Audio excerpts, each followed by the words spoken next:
ஆன்மீகம் ஆனந்தம் சேனலுக்கு உங்களை அன்போடு வரவேற்கிறேன். ஆதிசங்கரர் அருளிய சௌந்தர்ய லகரியில் 97வது ஸ்லோகத்தையும் அதற்குரிய மகிமையையும் இந்த பதிவில் நாம் பார்க்கலாம். சௌந்தர்ய லகரியில் ஒவ்வொரு ஸ்லோகத்திற்கும் ஒவ்வொரு பலனுண்டு. இந்த ஸ்லோகத்தினை துதிப்பதினால் அறிவு மேன்மை அடையும். ஸ்ரீ குருப்யோ நமஹ. கிராமாஹுர்தேவீம் கிருஹிண கிருஹிணீமாகமவிதோ हरेः पत्नीं पद्मां हरसहचरीम् अद्रितनयां तुरीया कापि त्वं दुरधिगमनिस्सीममहिमां महामाया विश्वं भ्रमयसि परब्रह्ममहिषी. இந்த ஸ்லோகத்திற்குரிய தமிழ் விளக்கத்தை பார்க்கலாம். வேதங்களான மறைபொருளை அறிந்தவரும் தேவியின் வடிவினை அறுதியிட்டு கூற இயலாதவராக உள்ளனர். படைக்கும் தொழிலியற்றும் பிரம்மாவின் மனையாளாகிய சொல்லின் செல்வியாம் சரஸ்வதி எனவும், காத்தலை செய்யும் திருமாலின் இல்லாளாம் செங்கமல திருவே எனவும், அழிக்கும் இறைவனாம் ஹரனின் மனைவியாம் அத்ரியின் புத்திரியாம் பார்வதி எனவும் கூறுகின்றனர்.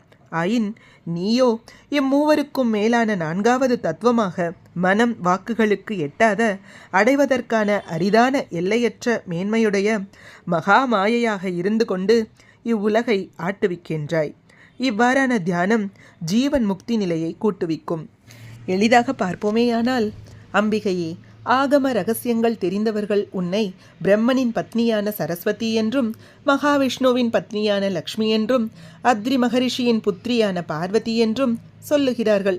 ஆனாலும் நீ இவர்கள் அல்லாத துரிய ரூபமுடையவளும், வர்ணிக்க முடியாதவளும், அடைய முடியாத எல்லையற்ற மகிமையுடன் கூடியவளான மகாமாயா ஸ்வரூபிணியாக சர்வ பிரபஞ்சத்தையும் மோகிக்கச் செய்து உலகனைத்தையும் ஆட்டுவிக்கின்றாய் என்று ஆசிரியர் அழகாக வர்ணிக்கிறார். நம்முடைய அறிவு மேன்மை அடைவதற்கு இந்த ஸ்லோகத்தினை துதித்து அம்பாளுக்கு நைவேத்தியமாக தேன், சர்க்கரை பொங்கல் ஆகியவற்றை படைத்து வழிபட வேண்டும். ஓம் ஸ்ரீ மாத்ரே நமஹ. ஹரிஹி ஓம். ஸ்ரீ குருப்யோ நமஹ. ஹரிஹி ஓம். இது போன்ற ஸ்லோகங்களுக்கும் ஆன்மீக விஷயங்களுக்கும் மறக்காம நம்ம சேனலை சப்ஸ்கிரைப் பண்ணிக்கோங்க. நல்லதே நடக்கட்டும், நன்மையை பிறக்கட்டும். நன்றி, வணக்கம்.